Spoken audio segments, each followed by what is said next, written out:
Welcome to Chapter 2. We'll begin with using word counts with a bag of words approach. Bag of words is a very simple and basic method for finding topics in a text. For bag of words, you'll need to first create tokens using tokenization, and then count up all the tokens that you have.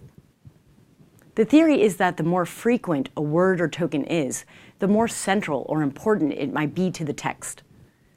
Bag of words can be a great way to determine the significant words in a text based on the number of times that they are used. Here we see an example series of sentences, mainly about a cat and a box. If we just use a simple bag of words model with tokenization like we learned in Chapter 1 to remove the punctuation, we can see the example result.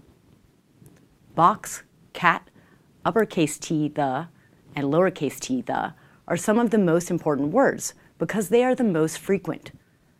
Notice the word the appears twice in the bag of words, once with uppercase and once lowercase. If we added a pre-processing step to handle this issue, we would lowercase all of the words in the text, so each word is counted only once. We can use the NLP fundamentals we already know, such as tokenization with NLTK, to create a list of tokens. We will use a new class called counter, which we import from the standard library module collections.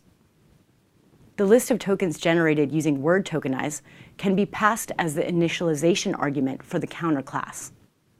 The result is a counter object, which has a similar structure to a dictionary and allows us to see each token and the frequency of the token.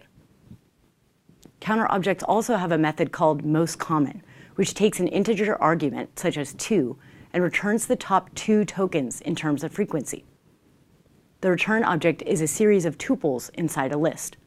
For each tuple, the first element holds the token, and the second element represents the frequency.